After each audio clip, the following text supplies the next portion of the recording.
ಸ್ನೇಹಿತರೆ, ಬೆಳಗ್ಗೆ ಎದ್ದು ಟಿವಿ ಅಥವಾ ಮೊಬೈಲ್ ನೋಡಿದ್ರೆ ಸಾಕು, ಗಂಡನಿಂದ ಹೆಂಡತಿಯ ಕೊಲೆ, ಹೆಂಡತಿಯಿಂದ ಗಂಡನ ಕೊಲೆ, ಪ್ರಿಯಕರನಿಂದ ಗಂಡನ ಕೊಲೆ ಇಂತಹದೇ ಸುದ್ದಿಗಳು ಬರುತ್ತವೆ. ಇತ್ತೀಚೆಗೆ ಮೇಘಾಲಯದಲ್ಲಿ ನಡೆದ ಹನಿಮೂನ್ ಕೊಲೆ ಪ್ರಕರಣ ಇಡೀ ದೇಶವನ್ನೇ ಬೆಚ್ಚಿ ಬೀಳಿಸಿತ್ತು. ಇದರ ಬಿಸಿಯ ಕಾವು ಇನ್ನು ಹಾಗೆ ಇರುವ ಹೊತ್ತಿಗೆ ಈಗ ಮತ್ತೊಂದು ಇದೇ ರೀತಿಯ ಮರ್ಡರ್ ಕೇಸ್ ಒಂದು ಹೊರಗೆ ಬಂದಿದೆ. ಕರ್ನೂಲ್ನ 23 ವರ್ಷದ ಐಶ್ವರ್ಯ ಎನ್ನುವಾಕೆ ತೆಲಂಗಾಣದ ಗಡ್ವಾಲ್ನಲ್ಲಿನ 26 ವರ್ಷದ ತೇಜೇಶ್ವರ್ ಎನ್ನುವವರನ್ನು ಮೇ 18ರಂದು ವಿವಾಹವಾಗಿದ್ದರು. ವಿವಾಹವಾದ ಬರೇ ಒಂದು ತಿಂಗಳಲ್ಲಿ ಪತಿ ತೇಜೇಶ್ವರ್ ಕಾಣೆಯಾಗಿದ್ದಾನೆ. ನಂತರ ಆಂಧ್ರಪ್ರದೇಶದ ಕಾಲುವೆ ಬಳಿ ಶವವಾಗಿ ಪತ್ತೆಯಾಗಿದ್ದಾರೆ. ಪೊಲೀಸರು ಹೇಳುವ ರೀತಿ ಶವದ ಗುರುತು ಕೂಡ ಸಿಗದಂತೆ ಆಗಿತ್ತು. ನಂತರ ತೇಜೇಶ್ವರ್ ಅವರ ಕೈಯಲ್ಲಿ ಅಮ್ಮ ಎಂದು ಬರೆದುಕೊಂಡಿದ್ದ ಟ್ಯಾಟೋವನ್ನು ನೋಡಿ ಇದು ಆತನೇ ಎಂದು ಗುರುತಿಸಲಾಯಿತು. ಈ ಮರ್ಡರ್ ಯಾಕೆ ಆಯ್ತು ಅಂತ ಅನ್ನೋದರ ಹಿಂದೆ ಅಮ್ಮ, ಮಗಳು ಹಾಗೂ ಬ್ಯಾಂಕ್ ಮ್ಯಾನೇಜರ್ನ ಟ್ರಯಾಂಗಲ್ ಲವ್ ಸ್ಟೋರಿಯೊಂದು ಹೊರಬೀಳುತ್ತೆ. ಅಮ್ಮ, ಮಗಳು ಇಬ್ಬರು ಕೂಡ ವಿವಾಹಿತ ಮ್ಯಾನೇಜರ್ ಜೊತೆ ಅನೈತಿಕ ಸಂಬಂಧ ಇಟ್ಟುಕೊಂಡಿದ್ದರು. ಈ ಸಂಬಂಧ ಕೊನೆಗೆ ಪಾಪದ ಹುಡುಗನ ಬಲಿಯನ್ನು ತೆಗೆದುಕೊಂಡಿತು. ಏನಿದು ಸ್ಟೋರಿ ಅಂತ ವಿವರವಾಗಿ ನೋಡ್ಕೊಂಡ್ ಬರೋಣ. ಆಂಧ್ರಪ್ರದೇಶದ ಕರ್ನೂಲ್ ಜಿಲ್ಲೆಯ ಬ್ಯಾಂಕ್ ಒಂದರಲ್ಲಿ ತಿರುಮಲ್ ರಾವ್ ಎನ್ನುವವನು ಮ್ಯಾನೇಜರ್ ಆಗಿ ಕೆಲಸ ಮಾಡುತ್ತಿದ್ದನು ಹಾಗೂ ಅಲ್ಲಿಯೇ ಸುಜಾತ ಎನ್ನುವ ಮಹಿಳೆ ಸ್ವೀಪರ್ ಆಗಿ ಕೆಲಸ ಮಾಡುತ್ತಿದ್ದಳು. ಸುಜಾತ ಹಾಗೂ ತಿರುಮಲ ರಾವ್ ಇಬ್ಬರು ಕೂಡ ಅನೈತಿಕ ಸಂಬಂಧವನ್ನು ಬೆಳೆಸಿಕೊಂಡಿದ್ದರು. ತಿರುಮಲ ರಾವ್ ಕೂಡ ವಿವಾಹಿತನೇ. ಈತನಿಗೆ ಮಕ್ಕಳಿರಲಿಲ್ಲ. ಒಂದು ಇಂಟ್ರೆಸ್ಟಿಂಗ್ ವಿಷಯ ಅಂದ್ರೆ ಈತನು 8 ವರ್ಷದ ಹಿಂದೆ ತನ್ನ ಹೆಂಡತಿಯನ್ನ ಕೊಲ್ಲಲು ಸಂಚು ರೂಪಿಸಿದ್ದ. ಆದರೆ ಅದು ಸಾಧ್ಯವಾಗಿರಲಿಲ್ಲ. ಈ ಸ್ವೀಪರ್ ಆದಂತಹ ಸುಜಾತಳಿಗೆ ಒಬ್ಬಳು ಐಶ್ವರ್ಯ ಎನ್ನುವ ಮಗಳಿದ್ದಳು. ಸುಜಾತ ತನಗೆ ಕೆಲಸಕ್ಕೆ ಬರಲಾಗದ ಸಮಯದಲ್ಲಿ ತನ್ನ ಬದಲು ತನ್ನ ಮಗಳನ್ನು ಕೆಲಸಕ್ಕೆ ಕಳಿಸುತ್ತಿದ್ದಳು. ಈ ವೇಳೆ ತಿರುಮಲ ರಾವ್ ಹಾಗೂ ಐಶ್ವರ್ಯ ನಡುವೆ ಕೂಡ ಸಂಬಂಧ ಬೆಸೆದುಕೊಂಡಿತ್ತು. ಅದು ಎಷ್ಟರ ಮಟ್ಟಿಗೆ ಅಂತ ಅಂದರೆ ಕೊನೆಗೆ ಸುಜಾತ ಇದನ್ನು ಸಹಿಸಲಾಗದೆ ಐಶ್ವರ್ಯಳಿಗೆ ಬೇರೆ ಮದುವೆ ಮಾಡಬೇಕೆಂದು ನಿರ್ಧರಿಸುತ್ತಾಳೆ. ಅದೇ ರೀತಿ ತೆಲಂಗಾಣದ ಗಡ್ವಾಲ್ನಲ್ಲಿನ 26 ವರ್ಷದ ಲ್ಯಾಂಡ್ ಸರ್ವೆ ಮಾಡುವ ವೃತ್ತಿಯಲ್ಲಿದ್ದ ತೇಜೇಶ್ವರ್ ಎನ್ನುವವರನ್ನ ತನ್ನ ಮಗಳಿಗೆ ಮದುವೆ ಮಾಡುವುದಾಗಿ ನಿರ್ಧರಿಸುತ್ತಾಳೆ. ಆದರೆ ಐಶ್ವರ್ಯ ತಿರುಮಲ ರಾವ್ನ ಪ್ರೀತಿಯಲ್ಲಿ ತೇಲಿ ಹೋಗಿದ್ದಳು. ಹಾಗಾಗಿ ಆಕೆ ಈ ಮದುವೆಗೆ ಸಿದ್ಧವಿರಲಿಲ್ಲ. ಆದರೆ ಅಂತೂ ಇಂತೂ ತಾಯಿಯ ಒತ್ತಾಯದ ಮೇರೆಗೆ ಫೆಬ್ರವರಿ 13ರಂದು ಮದುವೆ ನಿಗದಿಯಾಗಿತ್ತು. ಆದರೆ ಐಶ್ವರ್ಯ ಈ ಮದುವೆಯನ್ನು ಮುರಿದು ಹಾಕುತ್ತಾಳೆ. ಅಷ್ಟೇ ಅಲ್ಲದೆ ತೇಜೇಶ್ವರ್ ಮನೆಯವರಿಗೆ ತಿರುಮಲ ರಾವ್ ಜೊತೆಗಿನ ಸಂಬಂಧದ ಬಗ್ಗೆ ತಿಳಿಯುತ್ತದೆ.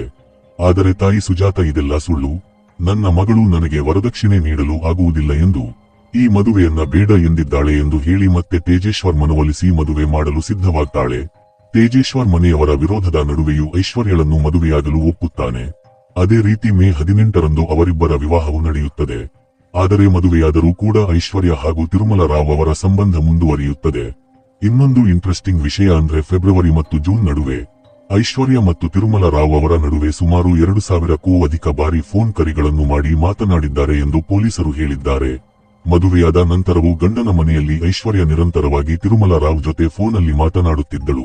ಈ ಬಗ್ಗೆ ಹಲವಾರು ಬಾರಿ ಅತ್ತೆ ಮಾವ ಆಕೆಯ ಬಳಿ ಪ್ರಶ್ನಿಸಿದಾಗ ಆಕೆ ತಾಯಿಯ ಜೊತೆ ಮಾತನಾಡುವುದು ಎಂದು ಹೇಳಿ ತಪ್ಪಿಸಿಕೊಳ್ಳುತ್ತಿದ್ದಳು. ತೇಜೇಶ್ವರ್ ಜೂನ್ 18ರಂದು ನಾಪತ್ತೆಯಾಗುತ್ತಾರೆ. ಈ ಬಗ್ಗೆ ತೇಜೇಶ್ವರ್ ಕುಟುಂಬದವರು ಪೊಲೀಸರಿಗೆ ದೂರು ನೀಡುತ್ತಾರೆ. ಅಷ್ಟೇ ಅಲ್ಲದೆ ತೇಜೇಶ್ವರ್ ಕಾಣೆಯಾಗುವುದರ ಹಿಂದೆ ಐಶ್ವರ್ಯ ಹಾಗೂ ಆಕೆಯ ತಾಯಿ ಸುಜಾತ ಅವರ ಕೈವಾಡ ಇದೆ ಎಂದು ಕೂಡ ಪೊಲೀಸರಿಗೆ ಹೇಳುತ್ತಾರೆ. ಈ ಬಗ್ಗೆ ತನಿಖೆ ಪ್ರಾರಂಭಿಸಿದ ಪೊಲೀಸರು ತೇಜೇಶ್ವರ್ನನ್ನು ಹೇಗೆ ಕಿಡ್ನಾಪ್ ಮಾಡಿದರು ಎನ್ನುವ ಬಗ್ಗೆ ಸಾಕಷ್ಟು ವಿಷಯಗಳು ಹೊರಬೀಳುತ್ತಾ ಹೋಗುತ್ತೆ. ಇದಕ್ಕೆ ಮೇಜರ್ ಆಗಿ ಸಿಸಿಟಿವಿ ದೃಶ್ಯಗಳು ಪೊಲೀಸರ ಕೈ ಸೇರುತ್ತದೆ. ಇದರಲ್ಲಿ ಆರೋಪಿಗಳು ಭೂಮಿ ಸಮೀಕ್ಷೆ ಮಾಡುವ ನೆಪದಲ್ಲಿ ಆತನನ್ನು ಕರೆಸಿಕೊಂಡಿದ್ದು, ತೇಜೇಶ್ವರ್ ಕಾರು ಹತ್ತುವುದು ಹಾಗೆ ಆತನನ್ನ ಕರ್ನೂಲ್ ಕಡೆಗೆ ಕರೆದುಕೊಂಡು ಹೋಗುತ್ತಿರುವುದು ಸೆರೆಯಾಗಿದೆ. ಚಾಲಕನ ಪಕ್ಕದ ಸೀಟಿನಲ್ಲಿ ಕುಳಿತಿದ್ದ ತೇಜೇಶ್ವರ್ನನ್ನು ಕುತ್ತಿಗೆ ಸೀಳಿ ಹೊಟ್ಟೆಗೆ ಇರಿದಿದ್ದಾರೆ ಎಂದು ಎಸ್ಪಿ ಶ್ರೀನಿವಾಸ್ ಹೇಳಿದ್ದಾರೆ.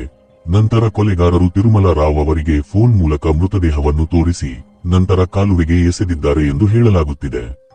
ಅಷ್ಟೇ ಅಲ್ಲದೆ ಇವರ ಮಾಸ್ಟರ್ ಪ್ಲಾನ್ ಏನಾಗಿತ್ತು ಅಂದರೆ ಕರ್ನೂಲ್ನಲ್ಲಿ ಸರ್ವೆ ಮಾಡಲು ಇದೆ ಎಂದು ತೇಜೇಶ್ವರ್ನನ್ನು ಕರೆಸಿಕೊಂಡಿದ್ದ ಜಮೀನಿನ ಲೇಔಟ್ನಲ್ಲೇ ಅವನನ್ನು ಹೂಳುವುದಾಗಿ ಪ್ಲಾನ್ ಮಾಡಲಾಗಿತ್ತು. ಆದರೆ ಅಲ್ಲಿ ಜನರು ಇದ್ದಿದ್ದರಿಂದ ಕೊನೆ ಕ್ಷಣದಲ್ಲಿ ಪ್ಲಾನ್ ಚೇಂಜ್ ಮಾಡಿ ತೇಜೇಶ್ವರ್ ಬಾಡಿಯನ್ನು ಕಾಲುವೆಗೆ ಎಸೆದಿದ್ದಾರೆ. ಕಾಲುವೆಯಲ್ಲಿ ಹೆಚ್ಚಿನ ಪ್ರಮಾಣದ ನೀರು ಇರಲಿಲ್ಲ. ಹಾಗಾಗಿ ತೇಜೇಶ್ವರ್ ಸೆಲ್ ಫೋನ್ ಸಿಗ್ನಲ್ ಮೂಲಕ ಶವವನ್ನು ಪತ್ತೆ ಹಚ್ಚಿದ್ದಾರೆ. ಆದರೆ ಅವರು ಪತ್ತೆ ಹಚ್ಚುವ ಹೊತ್ತಿಗೆ ಶವ ಕೊಳೆತು ಹೋಗಿತ್ತು. ನಂತರ ಅವರ ಕೈಯಲ್ಲಿ ಅಮ್ಮ ಎಂದು ಬರೆದಿರುವ ಟ್ಯಾಟೋವನ್ನು ನೋಡಿ ಇದು ತೇಜೇಶ್ವರ್ನ ಶವ ಎಂದು ಗುರುತಿಸಲಾಯಿತು. ತೇಜೇಶ್ವರ್ ಕಾಣೆಯಾದ ನಂತರ ಪೊಲೀಸರಿಗೆ ತೇಜೇಶ್ವರ್ ಹೆತ್ತವರು ಕಂಪ್ಲೇಂಟ್ ಕೊಡುವಾಗಲೂ ಕೂಡ ಐಶ್ವರ್ಯ ತನ್ನ ಅತ್ತೆ ಮಾವಂದಿರ ಜೊತೆನೇ ಇದ್ದಳು. ಅಷ್ಟೇ ಅಲ್ಲದೆ ತನಗೇನೂ ಗೊತ್ತಿಲ್ಲ ಎನ್ನುವ ಹಾಗೆ ಅವರೊಂದಿಗೆ ವಾಸ ಮಾಡುತ್ತಿದ್ದಳು.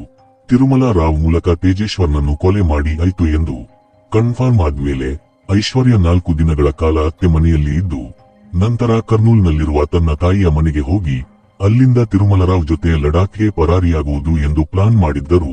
ಅದಕ್ಕಾಗಿ 20 ಲಕ್ಷ ರೂಪಾಯಿ ಸಾಲ ಮಾಡಿದ್ದಳು. ಅಷ್ಟೇ ಅಲ್ಲದೆ ಈಗಾಗಲೇ ಐಶ್ವರ್ಯ ಲಡಾಖ್ಗೆ ಟಿಕೆಟ್ ಕೂಡ ಬುಕ್ ಮಾಡಿದ್ದಳು ಎಂದು ಹೇಳಲಾಗುತ್ತಿದೆ. ಆದರೆ ತೇಜೇಶ್ವರ್ ಕುಟುಂಬವು ಈ ಕೊಲೆಯಲ್ಲಿ ಐಶ್ವರ್ಯ ಹಾಗೂ ಆಕೆಯ ತಾಯಿ ಸುಜಾತಾಳ ಕೈವಾಡವಿದೆ ಎಂದು ಆರೋಪಿಸಿದಾಗ ಅವರನ್ನ ಪೊಲೀಸರು ಬಂಧಿಸುತ್ತಾರೆ.